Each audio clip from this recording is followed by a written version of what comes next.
it's helpful to have original sound off, just so we don't get a lot of feedback if there's like back and forth questions. And I think that is it. If you have questions, I think we're gonna have a sort of a Q&A at the end. But you can also put questions in the chat if you don't want to forget them or things like that, and we'll get to them at the end. But I guess, yeah, Sophie, go ahead and get us started. All right. Oh, Olivia's here. Hold on. Let's let Olivia. That's okay. We can handle it, Sophie. You can just go ahead and we'll take care of that. All right, let's get started. So, I mean, this is obviously a kind of huge topic. So what we've decided to do today is actually give sort of 4 important fundamental tools that help us begin to navigate high positions. So we're not making any claims that this is the entire story. We're just sort of trying to provide these fundamental tools. All right, so let's get started. All right, we can probably do this standing up. So if everyone can just jump up for a second. If you're just standing in one spot, I'll give everyone a second to stand up. Everyone was settled with cups of tea. So if you're standing in one spot and you just sort of close your eyes, you feel fine. You just feel totally normal. And what's making us feel normal and fine is that we are employing a certain set of ingredients through our body. Now, if you take the tiniest of steps to the right, really tiny, could just be a few millimeters, what your brain says is, oh, I'm going to move everything.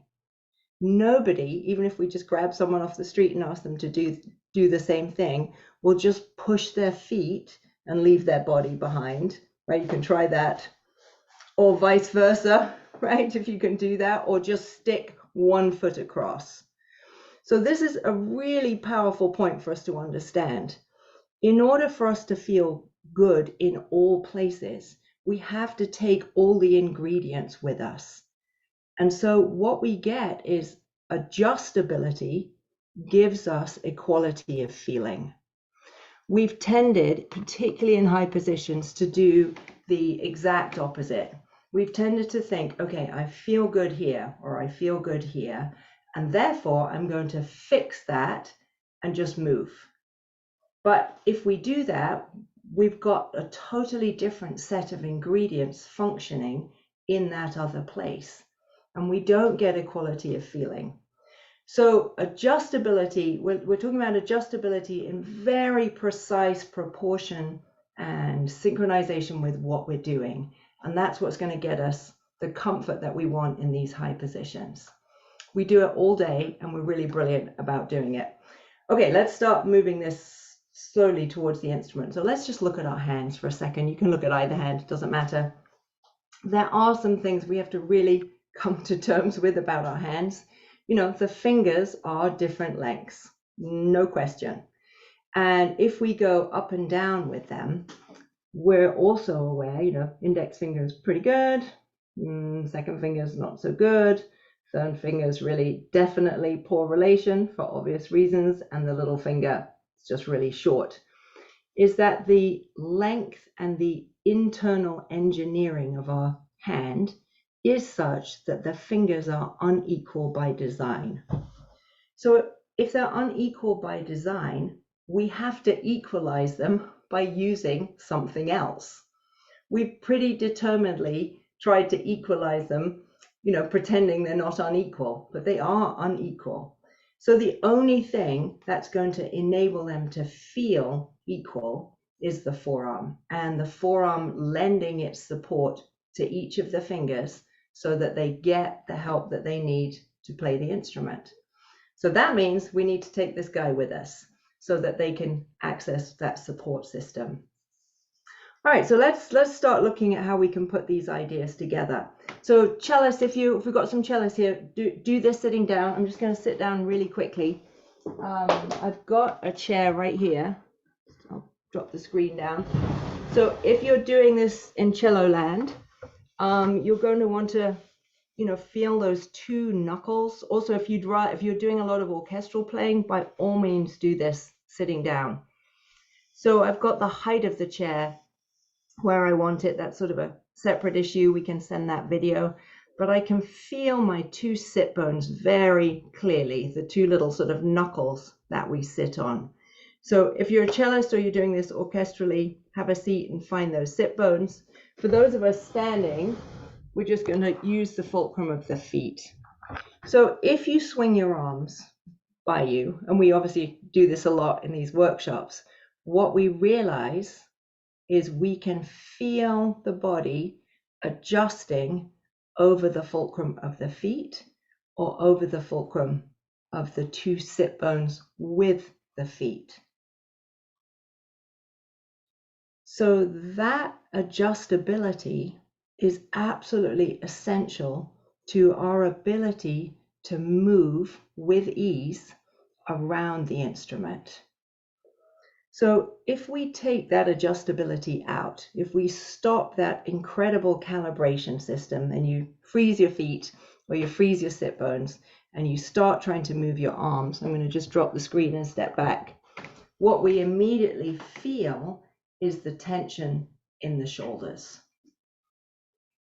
So we've got to start to look at this calibration system in the very specific situation of high positions. Like, what does the body have to do to calibrate the arm coming in to the body and away from the body, or for cellists and basses, making this movement to the top of their instruments?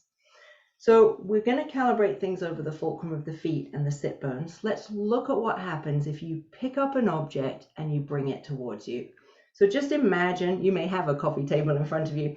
Imagine you've got a small object and you've got a sort of low coffee table, about knee height in front of you. Just take your left hand, go to the imaginary table, or real one if you've got one, and pick up an object and bring it towards you.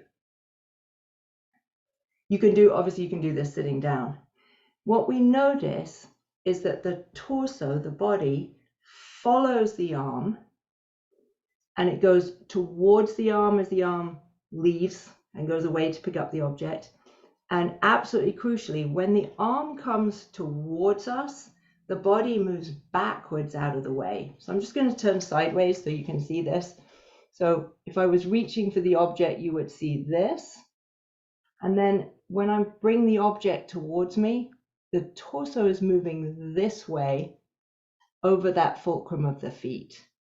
Now, if we take that out, we get an interesting experience. So we're going to do it in two different ways. If you just stay in one spot and push your arm away from you, that immediately tightens the shoulder. And if you stay frozen in that same place and you just pull it towards you, that feels really cramped. So what the body is doing so brilliantly for us is it's maintaining its relationship to the arm with this adjustability. And the crucial bit for violin and viola is that we actually move out of the way to allow the arm to have space to come into the body. So many of us have this sort of cramped feeling like there just isn't room here. And that's because the torso isn't allowed to adjust to let the arm come into the body. All right, let's add another piece. So just pop your right hand on your left shoulder and just feel the shape of this. This is the cellist. I'll show you how it's sort of the opposite for you guys. So swing that left arm, and we're going to do the same thing. So if you reach for the object, notice that the shoulder area opens beautifully. So for cellists and double bass players, this is incredibly useful. You have a lot of space suddenly to allow the arm to come around the instrument. Now, if we turn that over and we bring the object towards us, as if we were going to look at it, what we notice is that this area gets bigger because the arm is close to the body. So for us viola players and violinists, that's incredibly useful. Suddenly you've got an enormous amount of body for that instrument to rest on. And the most common complaint that we all have in these high positions is we feel unstable. But the body is brilliant. We've got more of us for it to rest on, not less of us to rest on. And cellists, as your arm opens, and bass players, there's all this space to enable you to get over the instrument. So that's really worth feeling, that enormous amount of us that's going to be on the instrument as that arm comes close, and the opposite when it opens out. Okay, let's add another piece. So as we always saying in these workshops, our brains are brilliant. We are brilliant, all of us. We're just totally brilliant in our design. So we're going to look at that pattern in the brain. All right, so imagine, take your left hand. Imagine you had a text message written in your hand and you're just reading it. Feels completely fine. Now, if you just walk that text message away and keep reading it, that's also fine. And if you bring the text message towards you and you keep reading it, that's also fine. No problem. Like, we can move the arm away and read the message, and we can move the arm closer and read the message. Now, if we just stand there and we push the arm away and pull it towards us, that is a very different experience. Even actually, if I move my body, can you see I'm still moving my body, but this is a totally different experience to when I'm reading the text message. So this is pretty subtle. The brain wants the limbs it wants to calculate our limbs towards us all the time. It doesn't want limbs, not surprisingly, wandering off. It doesn't like that. So when we're reading that text message, what's happening is the brain is always calculating the arm in a towards us relationship, even when that arm is going away and even when the arm is coming towards us. So just take a minute to experience that. You can sort of do it 3 different ways and experience different levels of it. The text reading thing is just a sort of shorthand way of experiencing the towards the body fundamental relationship of the arm. Then you can do a sort of interim version where you let the body adjust a little bit, but you sort of just push the arm back and forth. And then you can do the extreme version where you actually freeze the feet or the sit bones and just push the arm back and forth, which is really the worst one. So wherever we're going, the arm is in a towards us dominant relationship, and the body is adjusting to maintain that and give the arm space. All right, let's add another piece. I think the piece of the instrument we all hate is the bout, right? Everyone's like, we're amazing. We're sort of, it's like we pretend that the instrument's not there. Like, I just wish the wood wasn't there and the fingerboard just kept going. But the instrument is there, and because the instrument's there, we have to walk around it. But we move around we move around objects all day without crashing into them. Sometimes I'll draw the analogy with a student, like the door jam. I'll ask them, when you go out of the door, do you smash yourself into the door frame? And the answer is no, of course not. We walk around it. But we have sort of stuffed our heads in the sand and sort of tried to pretend, or grab my violin, we sort of pretend this isn't there and determinedly crash into it and then try getting around it with some odd movement. But this is real furniture that we've got to move around. So grab a ring binder if you've got one, or a book. I'm just going to pick this up off the floor. Cellists, let me just drop this down. So cello guys, you can sort of experiment by putting the book sort of on you, probably lengthways actually, and either just putting the hand on top this way or letting your arm move around it this way. Okay, for violin and viola, hold on, just let that folder rest on you this way, and you can just plonk your hand up to here. And you want to let the folder, I'm deliberately bringing it quite far in front of my body.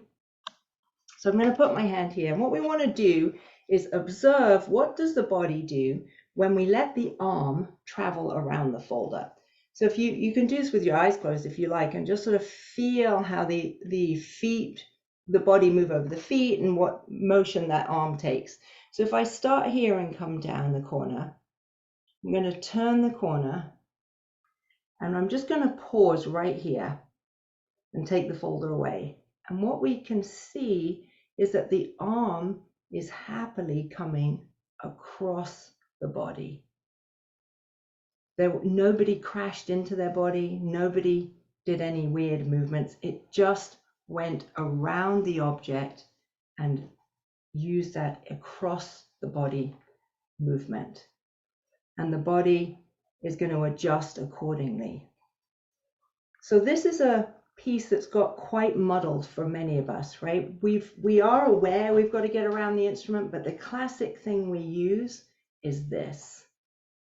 So allowing the arm to come across the body and around the instrument as a unit is totally different from a pivot here. You can just feel that. If you start pivoting on the elbow, you can feel this incredible pull down here, which you can feel it in the top of the bicep too. It goes all the way around here. Whereas if I actually just move the arm across the body this way or this way, it's fine. I've got that whole unit coming with me.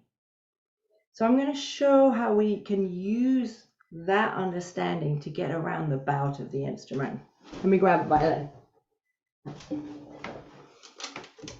So if I start here, if I stand here, you can probably see my arm pretty clearly.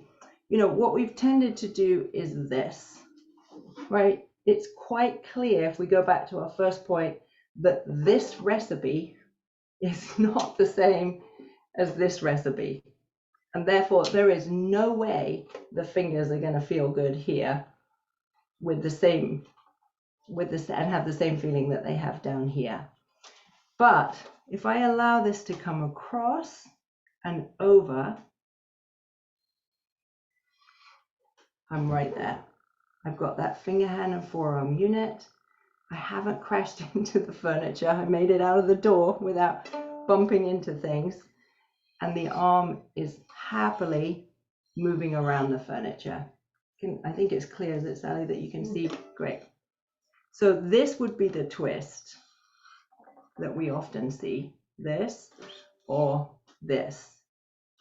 But it's beautifully simple. Comes across, my body's going with it, and I'm right there. Great. I'm going to actually do this. I grabbed a viola out of the closet of our string project. So this is not a priceless instrument, as you'll see. And it's awfully shiny, but it is larger than my violin. So I'm just going to show on the viola because it's got a bigger bout here. So my arm, there's the arm going across. Can you see the body going with it? So there's more of that movement because it's bigger, but I'm still not crashing into things here. Great, one more piece. So if you stick your hand on your head, just throw any old hand, right, left, pop a hand on the head. What we realize is the hand and the arm are unmistakably down on our heads. So the height of the arm has no relevance to the experience, the fundamental experience of being down. So gravity requires this to be down. You know, when we fight gravity, it's not a great idea. So being high means we are high. The arm may be high, the strings may be higher, closer to our faces, further away from our faces, but we are down. And we've confused high pitches, high sounds, closer to our noses, further away from our noses, with high being up. But high is just high. It's high and down. High strings, down. High strings, down. So when we realize that, we are always down when we play, and we're not confused that we are moving in order to play down in the new place. So we can't, this sounds sort of obvious, I can't play and move at the same time. I move in order to play. So if I'm playing here, I am down on these pitches, and then I'm going to move and be down on these pitches. I'm not up and floating in between or trying to play with the arm in an up experience.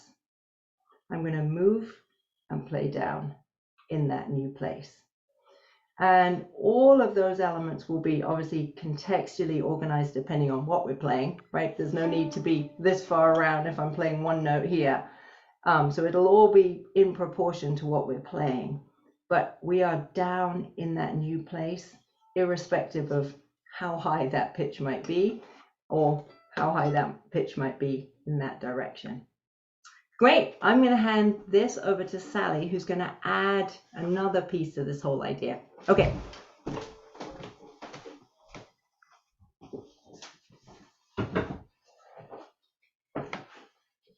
Hi everybody, lovely to see you all here today. So I love the way Sophie was going, just another piece, and I wonder whether, Sophie, you might at the end do a summary of the pieces so that we can just revisit them in a logical way, all in one. So my piece today is all about the rotational element of our forearm, and we know from studying ourselves when we go to touch or pick up or move any object, our brains use forearm rotation to orientate the finger hand forearm unit in relation to that object. So true to form, I'm not sure that Sophie's mentioned the supermarket yet, but usually the supermarket comes up quite early on in these little talks. But if you went to get the baked beans off the tin, off the shelf, and they were here in the supermarket, you would have a forearm that would rotate in order to make that possible, to put the fingers in the right place for that object. But if you were going to get something off the top shelf that was maybe on its side, that rotation would look like this. And again, your fingers would be in the perfect place, lined up behind with your hand and your forearm behind them to pick that object off the shelf. And you can experiment with picking up any objects wherever they are in your room and seeing the way in which the forearm adjusts to make that feel really successful and really, really secure. So this rotational movement is essential for taking our fingers to where they need to be.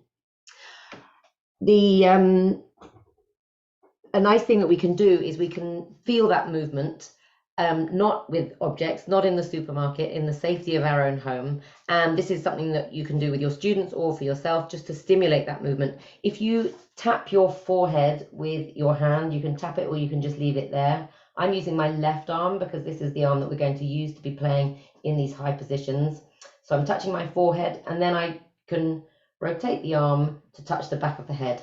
But actually, I didn't need to say we need to rotate the arm because you would have all done that very, very naturally. So if we just go between the two, we have our forehead here and then to the back of the head there, we can feel that arm turning.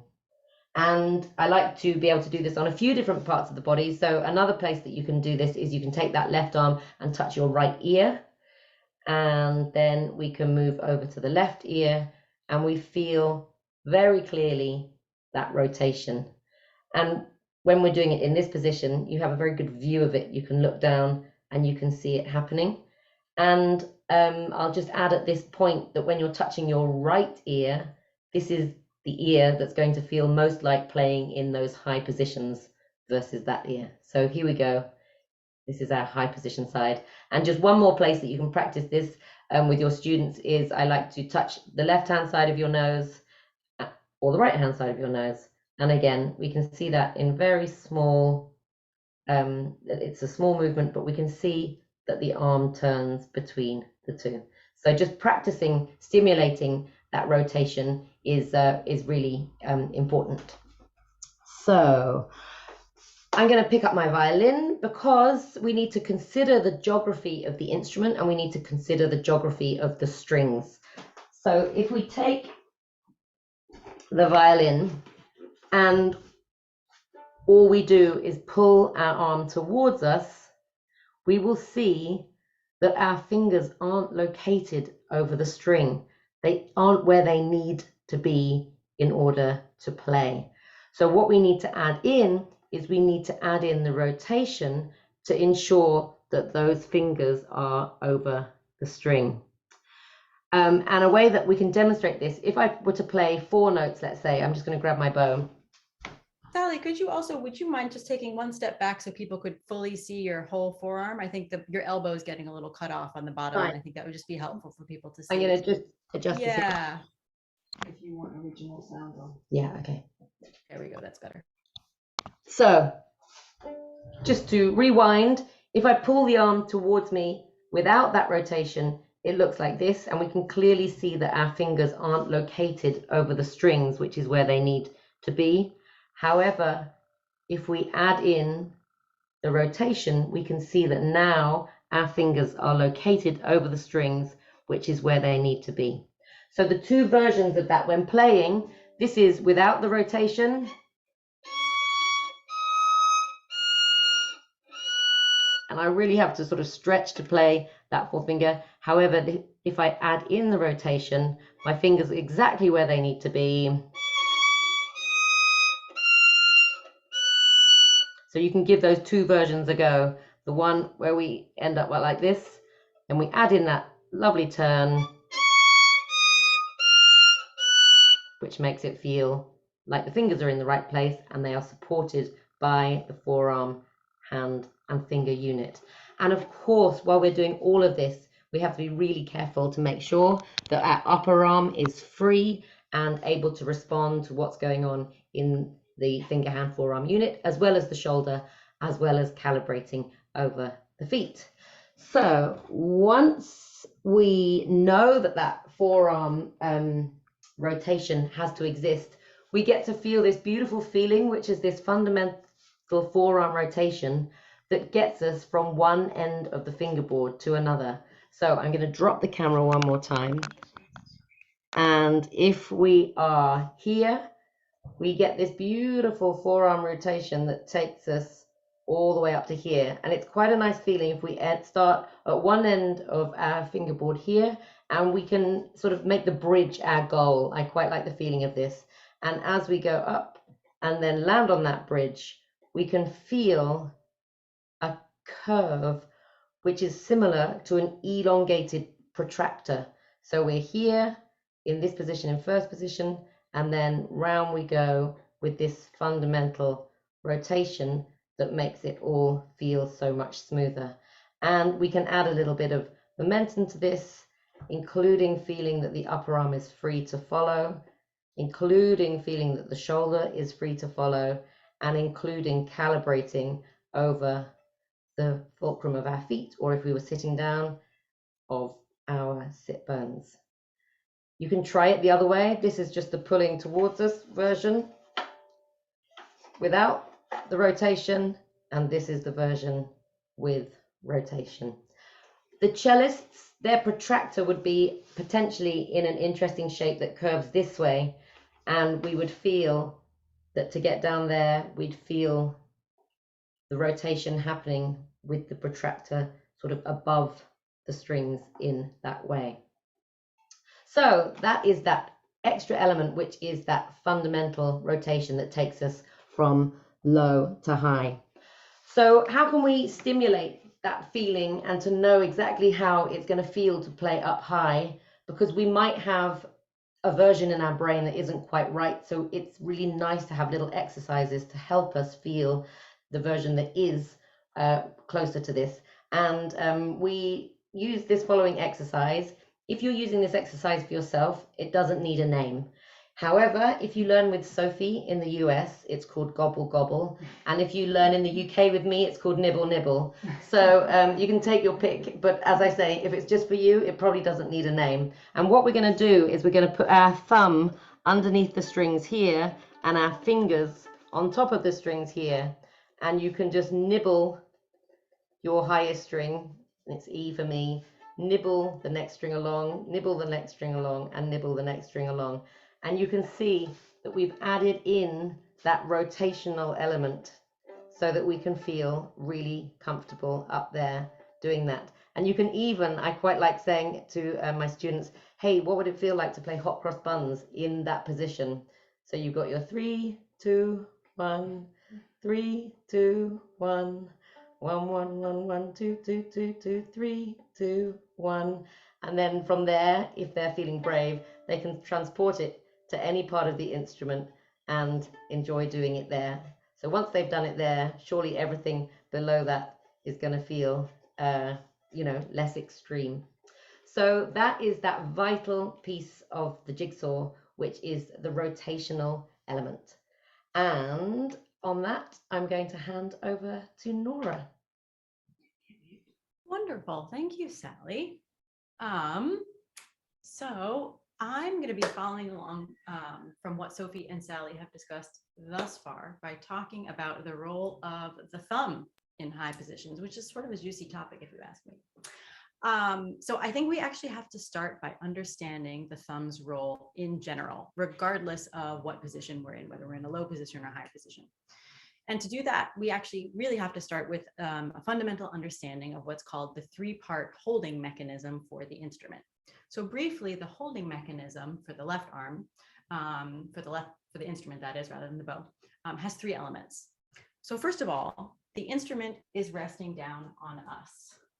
So as Sophie was saying, there is really a tremendous amount of solidity under there. There is all of us underneath the instrument. And that's really important to be able to feel if we're going to feel good going up high, that recognition that there is so much under here keeping the instrument stable. Second part of the holding mechanism is that our head is comfortably resting down on the instrument within a medium range of motion. And the way that you can feel this for yourself is actually, if you just put your hands like this, we call this pillow hands. So the head should just feel like it's resting down, supported, same way that it does on your hands. And finally, we have the left arm.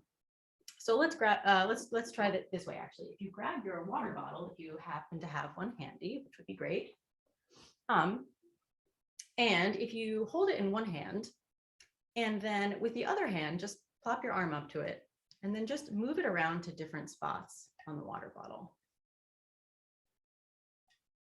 And if you really pay attention, you might even feel a tiny flicker of that adjustment over the fulcrums of your feet, even as you move around the water bottle, which is kind of fascinating to feel. We don't often feel that. Okay, so what we notice here is that depending on where we go, different parts of the hand and fingers are going to touch the bottle, right? I can have a lot of bottle inside my hand or very little, but it's actually the same experience either way. And the reason that we sense that it's the same experience is because of the adjustability that Sophie was talking about. So in every case, no matter where I go on the bottle, the flesh on our hand and fingers is communicating to the forearm how much to do in proportion to the rest of the holding mechanism, which in this case is our right arm on the instrument. It's going to be the instrument resting down on us and our head. It's communicating to the forearm how much to do in proportion to the rest of the holding mechanism in order to support the bottle, so that it feels the same each time, no matter where we go and no matter what part of the hand and fingers is touching. So we're not fixated on any particular part of any finger touching, and we actually don't really care what part touches, and that includes the thumb. So really important to understand that in the context of how the thumb works in high positions. So now that we understand the three-part holding mechanism, we can talk about the thumb itself. So if you just do this for a second, maybe with your right hand, although it's fun to do both and see if you notice any differences, just tap your thumb against the side of your index finger like this. And just notice as you do this, that the thumb very naturally wants to be towards the fingers rather than pulling away. In much the same way that Sophie was talking about with the left arm, right? That it actually wants to be, the brain and body want to compute that as being in a towards us relationship rather than an away from us relationship. So if you want to feel how backwards thinking the opposite way is, try pulling your thumb backwards in an outwards direction and feel how laborious and slow that is compared to letting it think toward the fingers. Okay. So because the thumb very naturally wants to be toward the other fingers and to remain part of the finger, hand, and forearm unit, that is obviously also true on the instrument. So let's take a step toward that. If you just take your hand, tap your thumb a little bit to feel that toward the fingers feeling, and then just gently slide your opposite hand in between the thumb and the rest of your fingers. You can also try it with a book if you want, or your water bottle, but I'm just going to do it like this.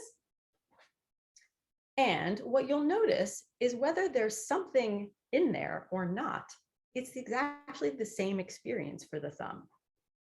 So the hand is just opened by the object, right? It doesn't fix itself into a position on the way there. It's just naturally opened by the object. And then when we get there, the thumb just settles toward the other fingers in the same way that it does naturally all of the time. That is simply the nature of its opposable thumbness. That makes sense. Hopefully we can feel that that's really the same regardless of what we have in there, whether it's something very thick, something very thin, or nothing at all. Okay, so how should the thumb look and how should it feel? So there are a few things that the thumb really can't do if we want it to feel good. First of all, it can't fall out of the hand, as we were just discussing, or be left behind, because that would go against the nature of its wanting to be toward the fingers. And it also creates a really kind of a uncomfortable dual muscular pull in the hand and arm, which also isn't going to do our playing fingers any favors. The thumb should also be standing up, which means to say that it's not thrusting and it's not pinched, right? So it's neither one of these things. It's going to be right there standing up.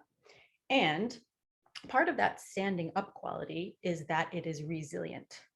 And what we mean in this case, when we say resilient, is that it is structurally stable and complete to itself, rather than being sort of sticky or mushy or something like that. So when the thumb is properly resilient and standing up, it has two dominant experiences on the instrument. One of them is a kind of a glidey quality, and we can just try this on the water bottle. So it's very happy to glide along the side of the bottle and touch in different places on the thumb pad, depending on where the arm takes it.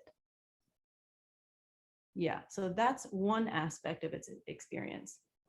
The other dominant experience for the thumb is that it settles in relationship to the playing finger. And sometimes, as I said, it's really helpful to do these with both hands so that you can see if you notice any differences. A lot of us have different kinds of junk baked into our thumbs. And so we can just compare the two arms and see if one of them feels different from the other. Okay, we're going to try all of this on the instrument in a second. So if we go back to the holding mechanism, for playing in high positions, the crucial thing to understand is that the left arm is part of a dynamic, movable support system. Right, you can see my body adjusting over the fulcrums of my feet. You can see my head is resting down, no matter where my arm is and where the viola is. And so in terms of the thumb, what we can do on our water bottle, so we take this water bottle and we plop our arm up to it again. We can feel that the thumb can be on the opposite side or actually on the same side. And either way, whatever is touching the bottle is communicating to the forearm what to do and how much to do proportionally in order to support the bottle. And the thumb just remains in that same opposable thumbness, thinking towards the fingers. So it's the same thing on the instrument. Whether there's an instrument neck in between the thumb and fingers or not, the thumb is just settled toward the fingers in that opposability. And this is another part that's really important, I think maybe especially for violists, because our instrument is so much larger, we tend to have, I might say, a little more anxiety about the idea of letting go and allowing the thumb to come with us. What's really important to know is that even if the thumb is not touching the instrument, a ton of other stuff probably will be. So the playing finger, for starters, will be touching. And depending on where we are on the instrument and the size and shape of us and our instrument, probably other parts of the hand and arm will be touching. So I've got this whole bit of sort of the outside of the heel of my hand is touching. And all of those touch points, even if we're not really especially used to thinking about them or considering them, all of those touch points are what's informing the forearm about how much to do to support the instrument. So, and if we've really properly adjusted over the fulcrums of our feet and torso and can feel how the instrument is resting down on us with our head resting down and supported, this actually feels very stable. So cellists and basses, just a word for you. Obviously, you guys have the lucky advantage of not having to worry about dropping your instrument, which is kind of nice. But for you guys too, the thumb has to keep its same settled opposability. Let me do this down. Settled opposability, whether it's on the opposite side of the neck, so you can see, or whether you're in thumb position. So the last thing I will say, which is actually following on something that Sophie said, is there is a contextual understanding about when the thumb comes over to the other side that is totally based on the demands of the music. So obviously there's a zone of the fingerboard where it's very sensible for the thumb to be on the opposite side of the neck. And then there's another zone where it's essential for it to be on the same side. And then there's quite a large in-between zone where we just have to navigate that according to where we're going and how long we have to stay there. So that's all I have to say about thumbs in high positions. And now I will pass it over to Rachel. Thanks, Nora. Hi, everyone. Nice to see you. I just think it's like a sort of giant piece of pizza. We keep eating these bits of pieces, and I've got the last couple of pieces. So hopefully you've got an appetite for another couple of pieces. So hopefully we'll give you a couple of really clear ideas to end the session for you to go away and think about. So when we're playing, what I'm going to talk about is the point of sound.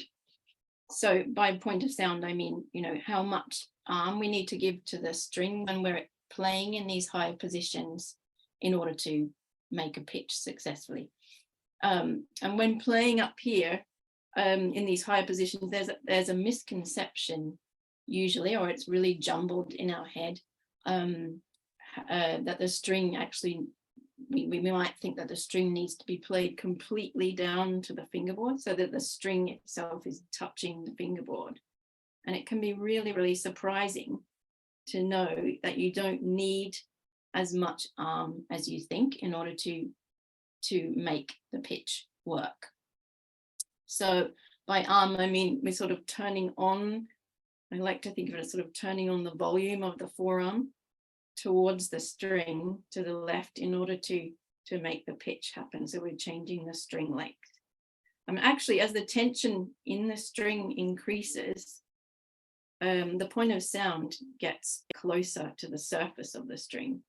So you'll find that there actually can be quite a bit of daylight. I'll try and show you what I mean. If I'm going to make a pitch, I'll throw my arm up.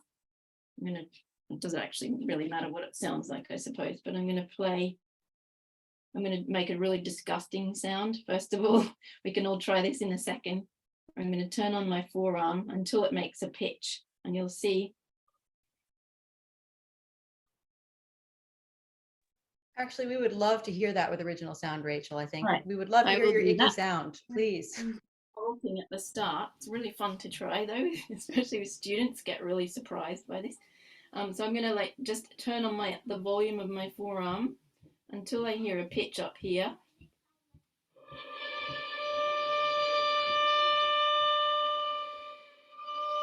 And if I add too much, you can probably hear it actually has a detrimental effect on the sound.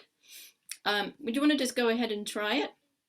So throw your arm up to one of the highest spots and just turn on that forearm just so that you can hear a really nice pitch. And you'll notice that there is definitely daylight under the string.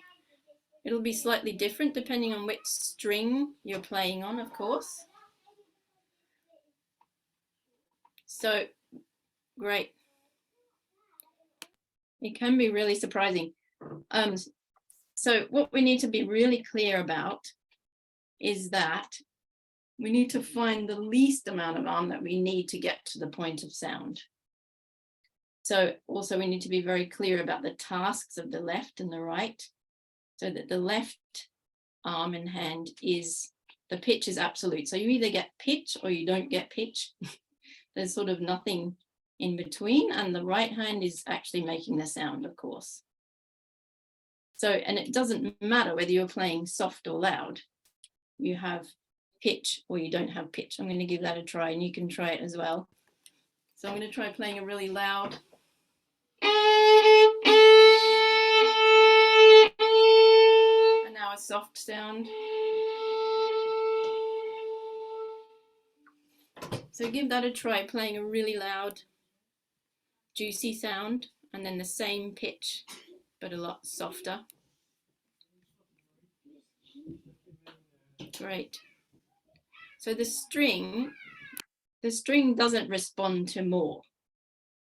And actually what I notice with students is that they really immediately notice if they give it too much, it really has a detrimental sound. As I said earlier, it can drag on the string and stop the vibrations really from happening well in the string. So it affects the sound quality. It also affects the intonation. So even if the arm is dragging on the string, it can often sound sort of flat or dampened as well. So it's a really quick sort of improvement if we're giving the arm the correct amount, the string the correct amount. So if we need more from the string though, for example, if we're playing on a lower string, we can do a really pretty cool experiment to find out where we get more from in the arm. And we're going back to I'm going to take my glasses off because I like whack myself in the face. We're going to try the old face thing again, which can be pretty handy. Actually, I can't see anything if I do that. So we're going to, if you fall up to your eyebrow, so you're nice and connected, you're falling up to your eyebrow and you're going to touch your eyebrow and just feel the hair on the eyebrow. So good. And then start to feel the skin underneath the hair. And then under that, if you need more, you can feel the bone behind the eyebrow, which is pretty cool. So this is sort of adding more amounts of forearm so that we're getting to the bone. So it can be quite cool to just go from one to the other by taking your arm away, going straight to the skin, for example. Take your arm away, going straight to the bone. And you can sort of really quickly and easily tell how much arm. Your brain makes a really amazing computation of how much arm you need. And you'll notice that you didn't press more with the finger. Your arm just turned on a bit more.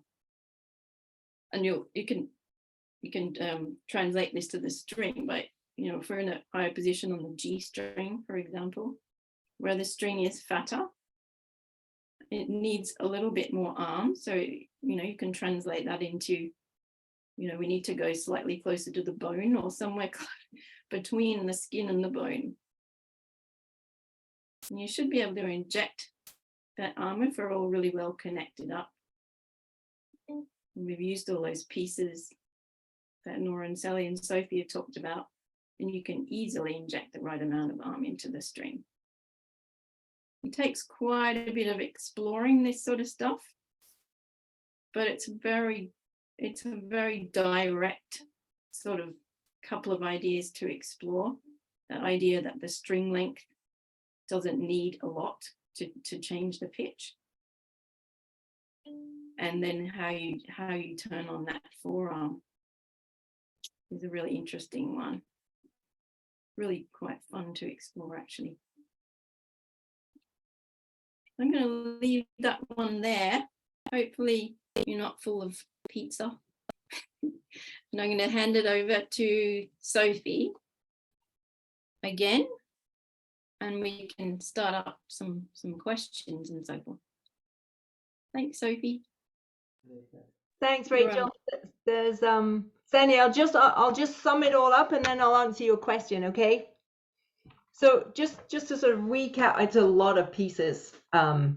So we started off with this idea that we need to be adjustable to find the equality that we want, and that the fulcrum of the feet and the fulcrum of the sit bone are obviously essential to that, along with the idea that the unequal fingers can only be equalized with a forearm, and therefore it's a good idea to take that with us and to move it according to what the fingers need. That the brain wants the arm and the thumb to always be in a towards the body relationship. We just don't like our limbs going away from us. And that therefore, if we start using those elements, we are perfectly capable of getting around the furniture. I always often find I'm talking about the instrument like the furniture. We don't crash into it. We're perfectly capable of going around the furniture and getting to the strings with that finger, hand, and forearm unit together. And the thumb is just as opposable and comfortable, whether it's on opposite sides of the neck or on the same side of the neck, so that the fundamental holding of the instrument actually isn't compromised at all when we're in these high positions or when we're in thumb position on the cello.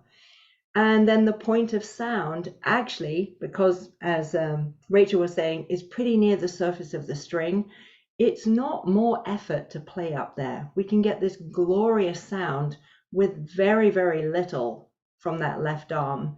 And the other lovely thing about finding that point of sound is the string is incredibly springy. You know, when we're drilling the string to the wood with a lot of pressure, all of this is tight. When we're on the point of sound, it's really got a wonderful trampoline effect that really helps the arm move from place to place. So that's our summary. Before we get into questions, I just wanted to say a brief word. We do have a winter symposium. I'm going to check the dates so I don't say this wrong. February 3rd to the 4th, we'll have a winter symposium. We'll be sending that out. And summer symposium, July 8th to the 13th, and that's in person and online. So come and join us for that. We will send out information. Sandy, fire away. Do you want to just unmute and ask your question? Yeah, hi.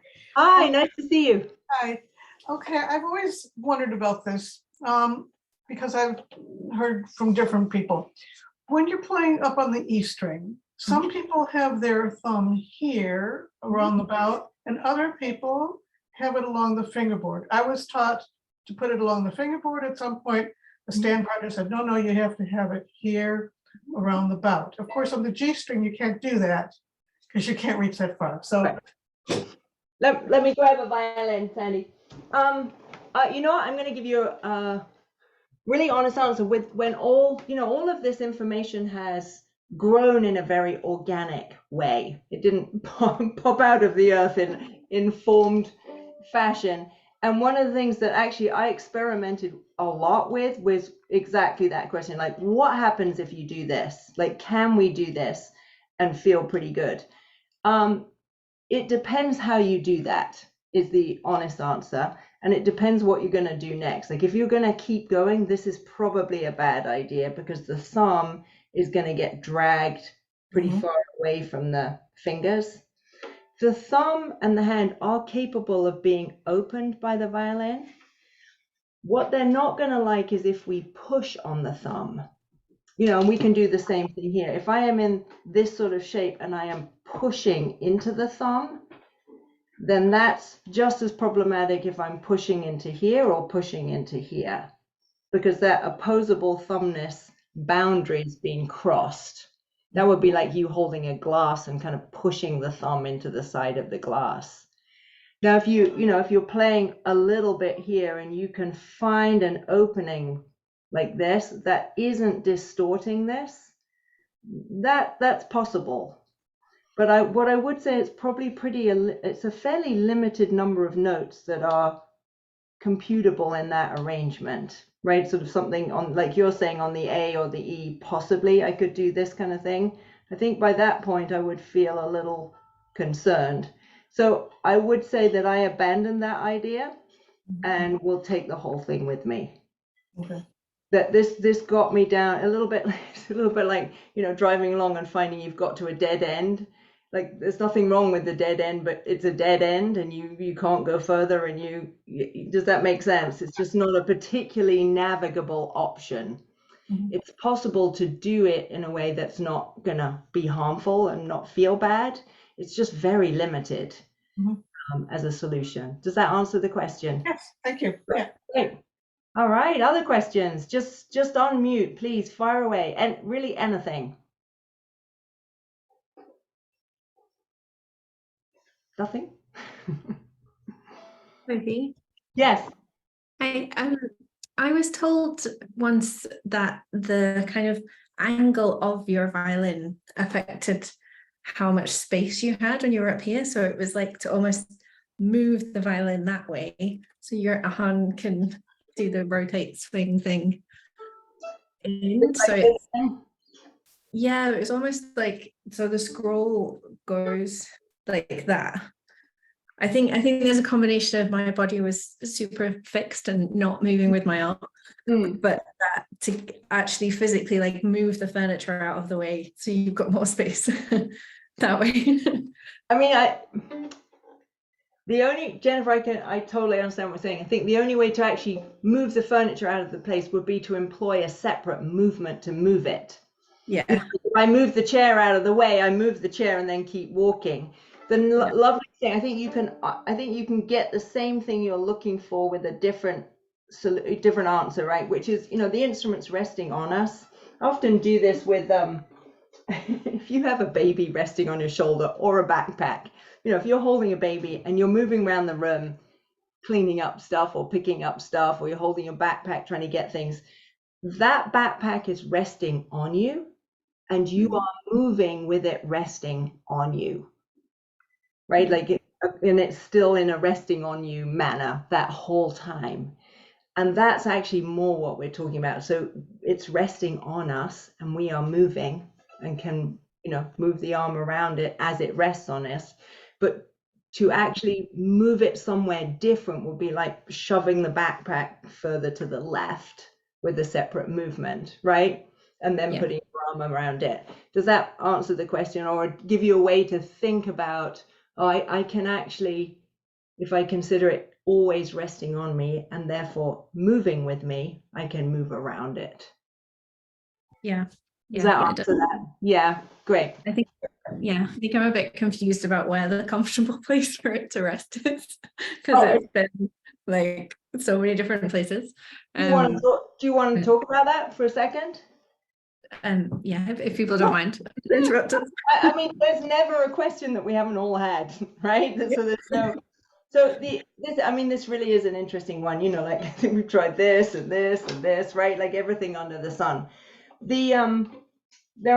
It is actually a little bit like shoe size. It's not such a nebulous answer. So part of the answer lies in our actual body shape, right? Like we are all built slightly differently. You know, we've got a slope here, and we also have a slope here. There's a sort of double slope going on here that will be a variety of slopiness, right, on us. So the instrument's going to rest there. So we're going to consider that angle. Our arms want to be at a particular height. Like in general, you know, when we swing our arms and fall up, most people plop up to about here. People don't plop up to here, right? Yeah. We just don't really do that. So if you take those two elements and you start, you know, this is why shoulder rests need to be movable, right? According to us, not according to some book.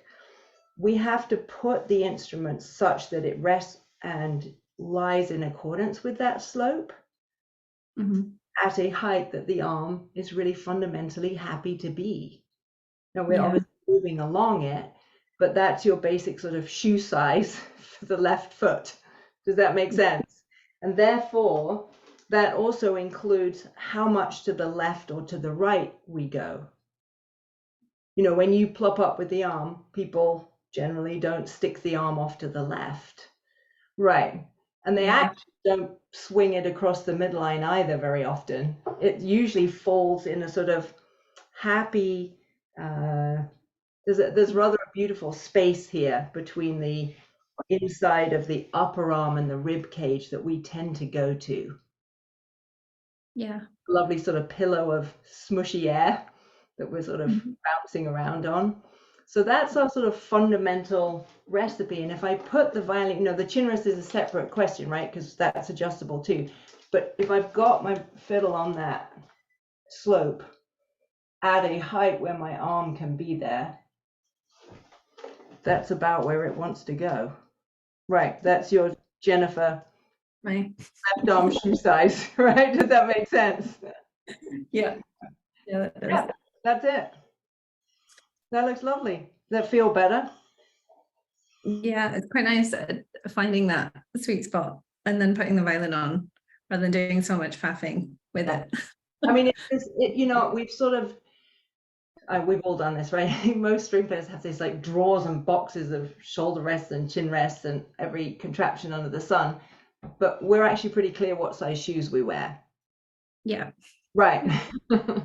And we generally don't get the wrong ones, right? So I think when we realize that, it's actually quite clear where the fiddle wants to sit on you. Mhm. And therefore, yeah, there we go. And then obviously we would adjust the chin rest according to your head. Yeah. Okay. Great. Does that help? Yeah, it does. Yeah.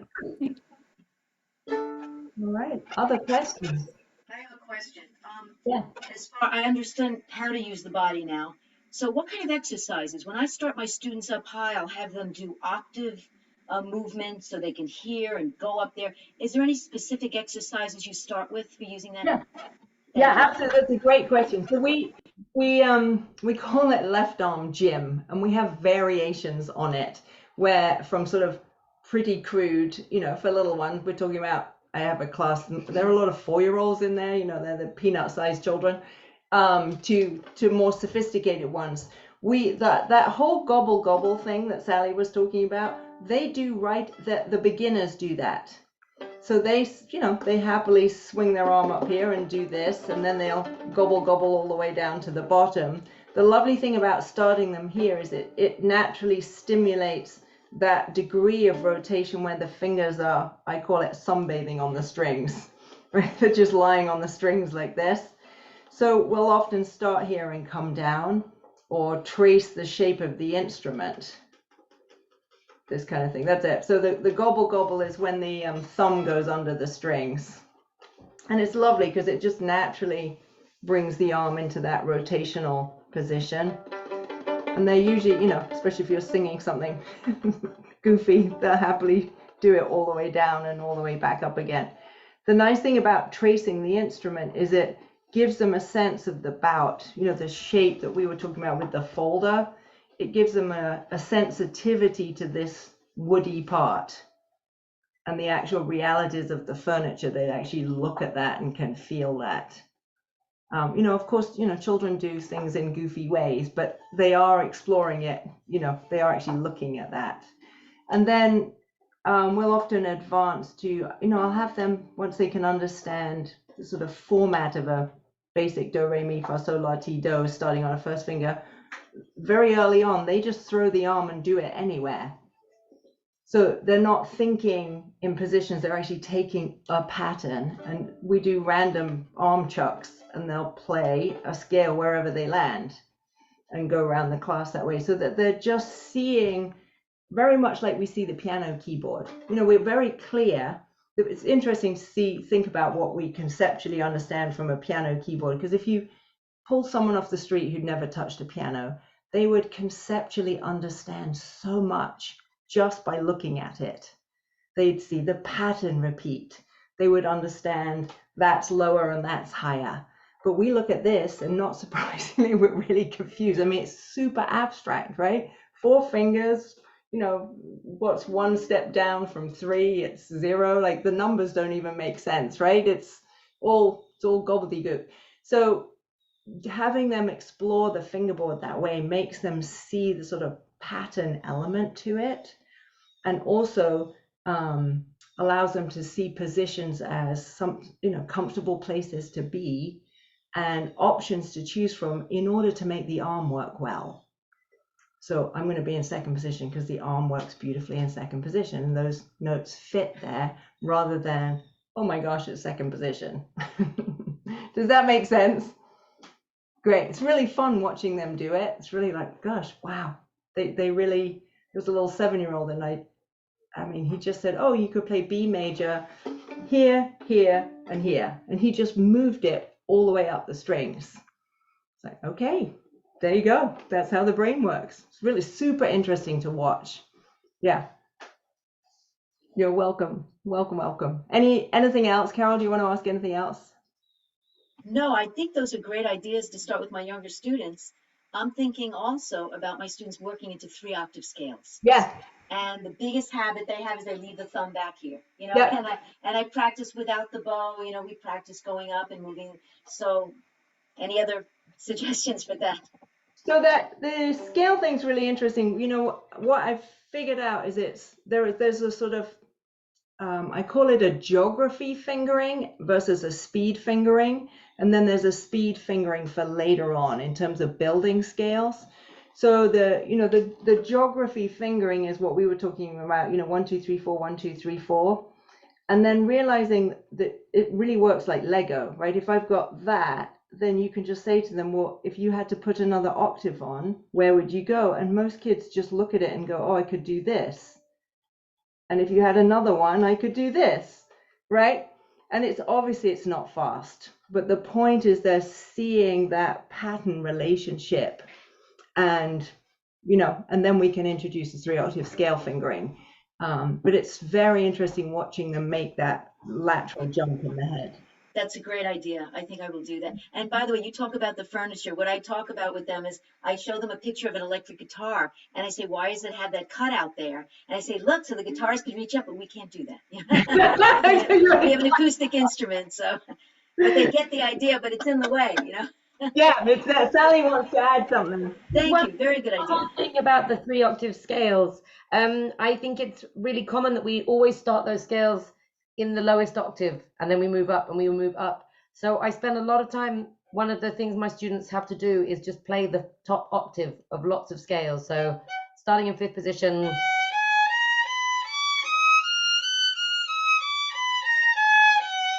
and then a bit like a choral society when the piano then goes, and they have to do that, and they have to take all the ingredients to that new place, and then they have to take all the ingredients, and then they can incrementally creep their way around that bit of the instrument that we feel a little bit, yeah. And I think that just losing those first 2 octaves and just focusing up there, and then you say when you start from the bottom, it's got to still feel like that even when you start from the bottom, is something that I've tried. Great, lovely question. Oh, Olivia said thank you. Other questions? Thank you, Carol. Great question. Hello. Hi, Joshua. Nice to see you. Nice to see you too.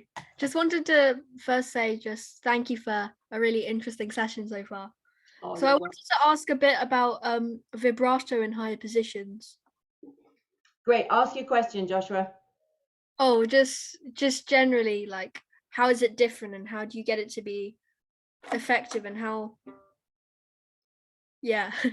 Okay, that is a fantastic. I'm just going to make sure original sound is on. Hold on. And then I'm going to grab a bow, okay, so that we can hear some stuff. Okay. There we go. All right, let me grab a bow, Joshua. And folks, if you have to leave, we totally understand. We're going to send the recording out to everybody, so don't worry, you won't miss anything if you have to run off to something else. So Joshua, one of the misconceptions about, or one of the things that throws us down the wrong route with vibrato is we often learn it and think of it in relationship to the strings, right? The D, U, E, U, E, U, this kind of the ambulance exercise. But if you wave your arm, just wave your left arm at me. And imagine you're waving all the way from the UK to the US. You'd be waving it really big across the Atlantic, and you'd see lots of the upper arm and the shoulder moving with you because you're making such a big movement, right? And therefore those larger parts, those larger fulcrums are responding in a very visible way. Now, if I'm standing right next to you, Joshua, and you're just like, hi, nice to see you, you see the smaller fulcrums start to respond a little bit more. And the upper arm and the shoulder are less visible in their response because the movement got smaller. And if you made it really small, you just sort of see a little bit of a shimmer in the fingers. So the first important element about that is that the vibrato, hold on 1 second, let me just move this. The vibrato movement never changes. The engine for it never changes, Joshua. It's always this. You know, you don't talk about arm waving, or you don't say, I shoulder waved my mom across the parking lot, and then I finger waved my best friend in the cinema. Right? You just wave your arm and your brain does the same thing, big or small, right? Now, if I wave at you and then I wave at myself, we do exactly what Sally was talking about. We rotate the arm so that that whole mechanism is the same. So just try waving at your computer and then flip your arm around and wave at yourself. So this tells us something really interesting. It tells us, Joshua, that this oscillation in the arm belongs to us and not the instrument.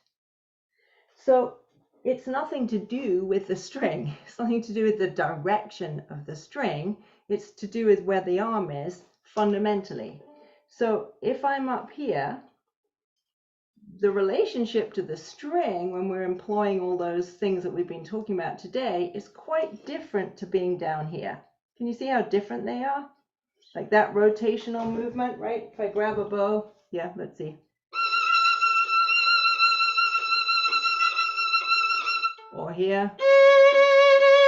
My whole arm is in a different place. Can you see that? Yeah. But the movement to me is the same. So here's my arm oscillation here, and here's my arm oscillation here. Now, if I try and do it according to the string, and I'm up here, that's a totally different movement because my arm is in a totally different relationship to the string. Can you see that? But if I keep the oscillation according to my arm, this is fine. No problem here. No problem here. It's the same movement, but the movement, the vibrato movement, belongs to me, not to the violin. Does that answer the question? Can I just ask something or put something in? I can imagine, you know, what we were talking about with the daylight under the string when you're in the higher positions, that could be a little discombobulating, thinking you don't have a sort of platform for the vibrato in the higher positions. You know what I mean? Yeah, that there's nothing to vibrate on. Yeah.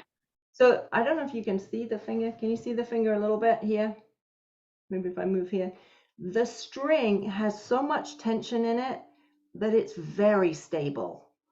I mean, Joshua, if you were walking along, let's think about it. You know, I can walk along a concrete floor, and obviously that's very stable. I can walk on something. I always think about, you know, when you're at the airport, there's that walkway and you walk and it's like, ooh, it's kind of fun. It's like squishy. Do you know what I mean? Like the flat escalator. What are those things called? Travelator. Travelator, apparently they're called. You know, you step on those and you're like, wow, I'm just like bouncing along. That feeling under the feet is very like being in those high positions. You're not unstable. You're just on something that has a lovely sort of buoyant feeling to it. So high up, it's totally stable. There's air under the finger. There is actually daylight right under there. I don't know if you can see it. You see it, sort of? There's nothing unstable. They can't be, because that string's got so much tension in it. Does that answer the question, Rachel? Great. Joshua, does that help? Great way to practice. Wave here, wave here, wave here, wave here, wave here, wave here. Just flip it around, even if you close your eyes and be like, okay, same thing.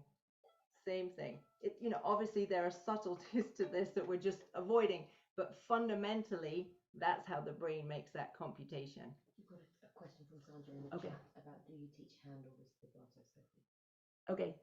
Sandra, question. Do you also teach? So I'm going to give you a very honest answer.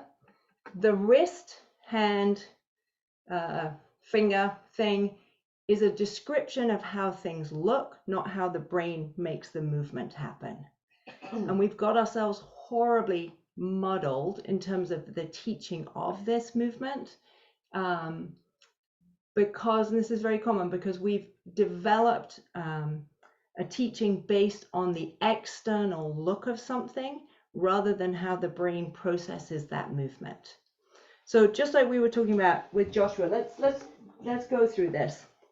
You can do this with your feet. If you just jump up, if you just take a few normal steps, you're obviously walking, right? No one's confused about whether they're walking. If you take a small step, you're still walking. No one is confused that the size of that movement changed the fundamental mechanism, brain to body pattern that you employed to do a smaller step, make a smaller step. You could make them incredibly small and you still wouldn't be confused that your brain was fundamentally firing the same brain body pattern.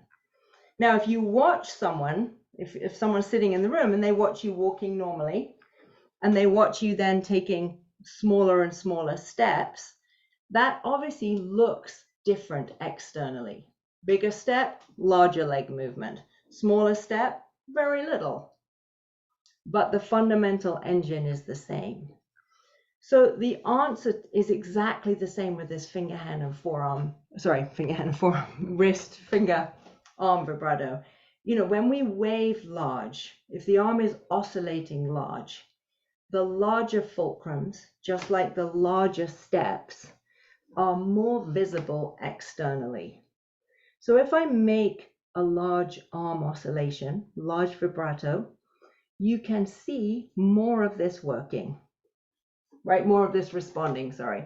So if I do, let's do something big here. If I do, let's make it wider, right? You can see a lot of arm moving. When we make it smaller, the smaller fulcrums become more externally visible in their response. And when we make it really small, that continues to be so, and the smallest fulcrums become externally visible. But the engine doesn't change. The brain body pattern doesn't change. And we can experience that, right? Just wave normally, wave it yourself, and then, or you can turn it this way around, doesn't matter. Try doing that from your wrist. Like the brain, you can feel the brain's just like totally jammed up. If I can try this way, can try this way, it's like, I can't do it. And then try doing it from your fingers, you'll find you like completely can't move at all. So we can really sense the brain just sort of just doing, it just can't process the stuff. On the other hand, you can say big, medium, small. Big, medium, small.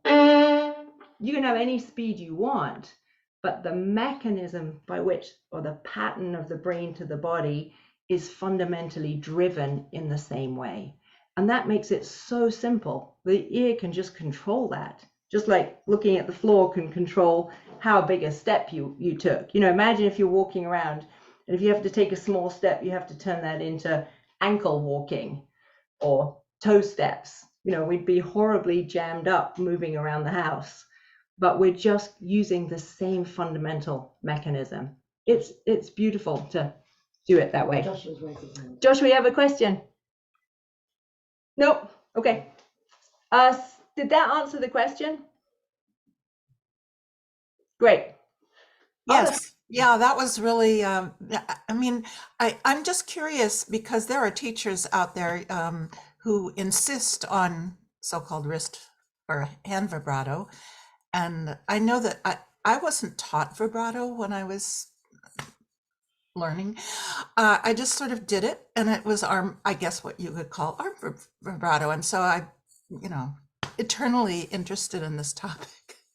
You know what? The interesting thing is, it's an unbelievably simple answer. If the finger, hand, and forearm unit are set up, and we understand how to attach that movement also to the playing moment, that there are subtleties to this as to how the vibrato is triggered by the playing moment. Sorry. It's really fine. I mean, it's pretty quick to pop it in, and it obviously has a radical change or influence on the sound. We have got pretty horribly tangled up on that one. Great. Other questions? Project suggestions. Yes. Okay. Sally's saying it's lovely. Sally's in the room with me because we just ran a festival together, and Nora was with us as well. So she's over from the UK. Any other Till project suggestions, topic ideas that people would like? Successes. Yes. Stories you'd like to share? Anything at all? Yeah, if we want, we can maybe stop the recording and move into Zoom cafe mode. If people want to just have 10 minutes or so to just chat and say hi or whatever, that might be nice. All right, recording